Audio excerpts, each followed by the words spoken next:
WhatsApp traders, welcome back to the channel. और आज भी मार्केट लगभग 3-4% टूटा हुआ है, जैसा आप देख सकते हो। बिटकॉइन समेत जितने भी अल्ट कॉइन्स है वो सभी ब्लीडिंग कर रहे हैं, ठीक है। और अभी मार्केट से ऐसी अपडेट्स निकल के आ रही है जिनको देखकर बहुत सारे मेरे छोटे बड़े भाई काफ़ी ज़्यादा डीमोटिवेट हो चुके हैं। और ये सब मुझे देखने को मिलता है कमेंट बॉक्स में। हर क्रिएटर के कमेंट बॉक्स में बहुत ज़्यादा नेगेटिव कमेंट्स आ रहे हैं कि भैया मार्केट इसी तरीके से चलने वाला है, ठीक है। साइडवेज कंडीशन में ही 1-2 महीने और निकल जाएंगे, डॉज पूरी तरीके से मर जाएगा, इथेरियम भी कुछ नहीं करेगा। ये सभी बातें हमें कमेंट बॉक्स में देखने को मिल रही है। मतलब कमेंट्स ज़्यादा नेगेटिव आ रहे हैं पॉजिटिव के बजाय, ठीक है। तो आज के इस वीडियो में हम बात करने वाले क्या मार्केट से अपडेट निकल के आ रही है, और पॉजिटिव अपडेट्स ही मैं आपको बताऊंगा, ठीक है। नेगेटिव कोई भी अपडेट नहीं बताने वाला हूं। वैसे तो जरूरी होती है, लेकिन कोई खास नेगेटिव अपडेट नहीं निकल के आई है। पॉजिटिव अपडेट्स आई है तो उनको हम इस वीडियो में देखने वाले हैं। साथ ही बात करेंगे क्या वेल्स के मैसेज आ रहे हैं, ठीक है, जितने भी बड़े बिटकॉइनर्स से उनके क्या ट्वीट्स है। फिर हम बात करेंगे फाइनली चार्ट्स पर कि क्या चार्ट हमें समझाने की कोशिश कर रहा है, बिटकॉइन की प्राइस कहां तक जा सकती है, ये सब हम चार्ट पर समझने वाले हैं, ठीक है। तो जल्दी से वीडियो को शुरू कर लेते हैं। पहले बात करते हैं हम अपडेट्स के बारे में। काफी पॉजिटिव अपडेट है। एक तो अपडेट ये है, शायद आप में से शायद कुछ लोगों को ये कल मिल ही चुकी होगी, कि जो पेपल है वो अपनी वीकली क्रिप्टो करेंसी जो परचेस की लिमिट है उसको 20,000 से 1 लाख करने वाला है। यानी कि लगभग $1 लाख तक आप बिटकॉइन पेपल पर या स्पेशली क्रिप्टो करेंसीज को बाय कर सकते हो। बिटकॉइन तो क्या, जैसा आप देख सकते हो की पॉइंट्स को, PayPal users can now buy $1 lakh of bitcoin and other digital assets per week up from previous limit of 20,000, ठीक है। PayPal is also scrapping its annual purchase limit of $50,000, ठीक है। अब इससे क्या हमें समझ में आ रहा है कि पेपल इतनी इंक्रीज क्यों कर रहा है लिमिट को।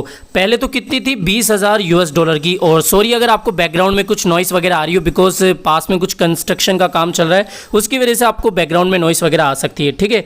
तो जितना मुझे समझ में आया है, पेपल जो है $1 लाख की अगर लिमिट कर रहा है $20,000 से बढ़ाकर, तो इसका मतलब है कि मार्केट में बहुत सारे ऐसे लोग हैं जो कि बहुत ज़्यादा मात्रा में अब क्रिप्टो करेंसी को बाय या सेल कर रहे हैं। और पेपल को भी ये लगता है कि भाई इसकी ज़रूरत है लिमिट को बढ़ाने की, ठीक है। तो ये एक अपडेट निकल के आई थी जो कि काफ़ी पॉजिटिव अपडेट है। इसके अलावा जो दूसरी अपडेट निकल के आ रही है वो है बैंक ऑफ अमेरिका से। बैंक ऑफ अमेरिका ने बिटकॉइन की जो फ्यूचर ट्रेडिंग है कुछ क्लाइंट्स के लिए अलाउ कर दिए। तो ये काफ़ी अच्छी अपडेट है कि बैंक ऑफ अमेरिका ने बिटकॉइन की फ्यूचर ट्रेडिंग को अलाउ कर दिया है कुछ अपने क्लाइंट्स के लिए।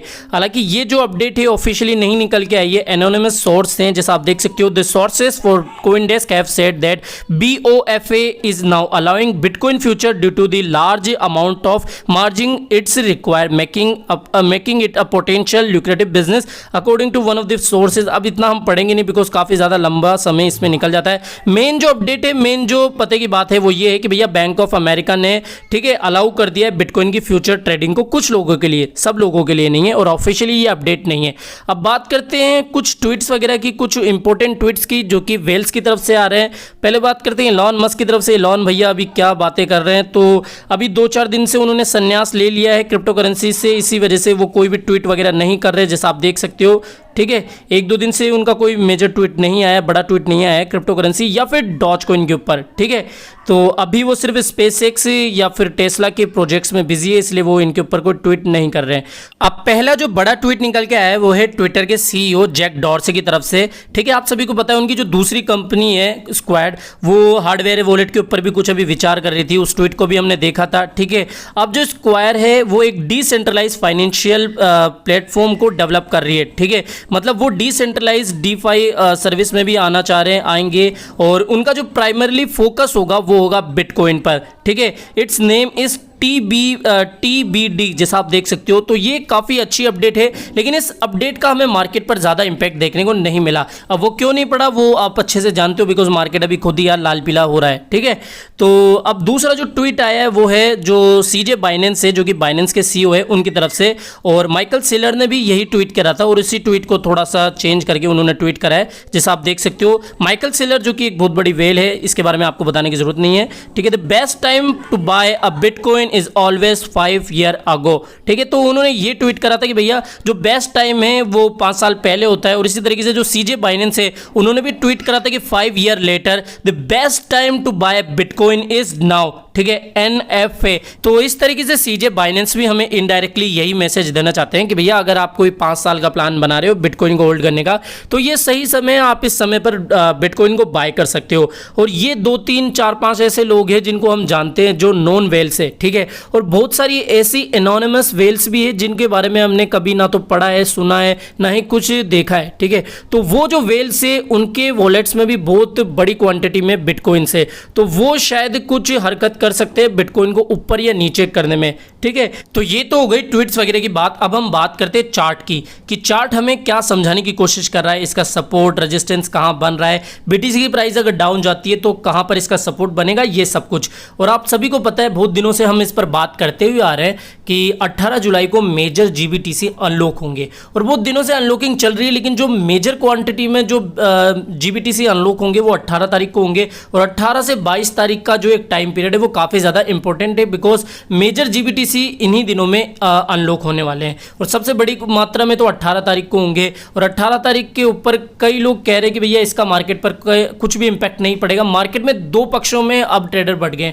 कुछ मीडिया रिपोर्ट्स तो ये कह रही है कि भैया 18 तारीख को बिकॉज मेजर जीबीटीसी अनलॉकिंग होगी तो इसका बहुत बड़ा मार्केट पर इंपैक्ट पड़ने वाला है, और बीटीसी की प्राइस हमें डाउन देखने को मिलेगी डेफिनेटली। और कुछ ट्रेडर्स ऐसे बोल रहे हैं कि भैया कुछ अनलॉकिंग का फर्क नहीं पड़ेगा, थोड़ा सा गिरेगा बीटीसी और फिर से उठ जाएगा, ठीक है। अब इसके बारे में आपकी क्या राय है, मार्केट डाउन होगा या नहीं होगा जीबीटीसी के बाद में, ठीक है, अनलॉकिंग के बाद में? तो एक बार कमेंट करके अपना विचार भी हम सभी को बताना, ठीक है। तो अब बात करते हैं चार्ट की, कि अगर डाउन प्राइस जाती है तो कहां तक डाउन जाती है। चार्ट हमने कई बार डिस्कस करा हुआ है, सेम उसी तरीके से भी चार्ट चल रहा है। अभी जो बीटीसी है लगभग 31,500 प्लस पर ट्रेड कर रहा है, जैसा आप देख सकते हो। और अभी जो इसका एक मेजर सपोर्ट बना हुआ है 30,000 का, ठीक है, $30,000 के सपोर्ट को हाल फिलहाल तो ये ब्रेक नहीं कर पाया है, लेकिन अगर जीबीटीसी अनलॉकिंग के बाद में ये इस 30,000 के सपोर्ट को ब्रेक करता है तो ये फिर 28,000 का जो मैंने लेवल लगाया हुआ है, प्राइस लेवल, ठीक है, 28,000 फिर इसका एक मेजर सपोर्ट बनेगा। और अगर मान लीजिए 21 जुलाई को अगर वो जो बी वर्ल्ड कॉन्फ्रेंस होगा उसमें इलॉन मस्क अगर आते हैं और ऐसा कोई नेगेटिव स्टेटमेंट उनकी तरफ से निकल के आता है, तब बीटीसी की प्राइस शायद डाउन जा सकती है, ठीक है। अब वो तो पता लगेगा 21 तारीख को क्या होता है कॉन्फ्रेंस में, इलॉन मस्क आते भी हैं या नहीं आते हैं, तो ये सब कुछ 21 तारीख को ही पता लगेगा। लेकिन चार्ट हमें ये बता रहा है कि 28,000 का जो एक मेजर सपोर्ट है, अगर प्राइस इसको भी ब्रेक करती है तो फिर नेक्स्ट 25,000 के आसपास बिटकॉइन रुक सकता है, ठीक है। और अगर 25,000 पर भी ये नहीं रुका तो प्राइस फिर आपको लगभग 21 से 22,000 के बीच में देखने को मिल सकती है, फिर लगभग 21-22,000 तक बीटीसी आ सकता है, ठीक है। तो ये हो गई सपोर्ट वगैरह की बात। अगर हम बात करें इसकी ट्रेड लाइन की, तो जैसा आप देख सकते हो अगर बीटीसी इस ट्रेड लाइन को ब्रेकआउट करता है तो फिर हमें लगभग वेव टाइप में जो प्राइस है अप ट्रेंड में देखने को मिल सकती है। और ये तो देखो मैं आपको क्लियर कट बता देना चाहता हूँ, मार्केट जिस तरीके से मूव कर रहा है साइडवेज कंडीशन में काफ़ी ज़्यादा टाइम निकल चुका है।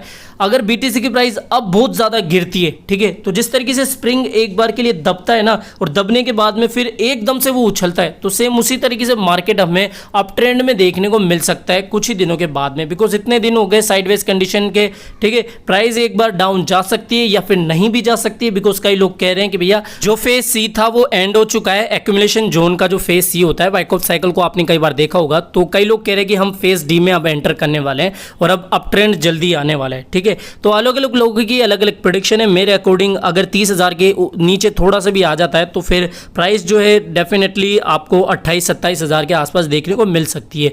तो ये हो गई चार्ट वगैरह की बात। अब कई लोग मुझसे डायरेक्टली पूछते हैं कि भैया सीधा सा बता दो करना क्या है, बिकॉज चार्ट वगैरह का उनको कोई लेना देना नहीं है, उन्हें पैसा लगा दिया मार्केट की बातों में आके या फिर मेन स्ट्रीम मीडिया की बातों में आकर, हाँ भाई पैसा लगाना है बाय द डिप, इस तरीके से। तो सिंपल सा एक ही बात कहना चाहूँगा कि भाई अगर पैसा लगा दिया है तो डरने वाली बात नहीं है। अप ट्रेंड जल्दी शुरू होने वाला है, शायद इस महीने के बाद में अप ट्रेंड शुरू हो जाएगा।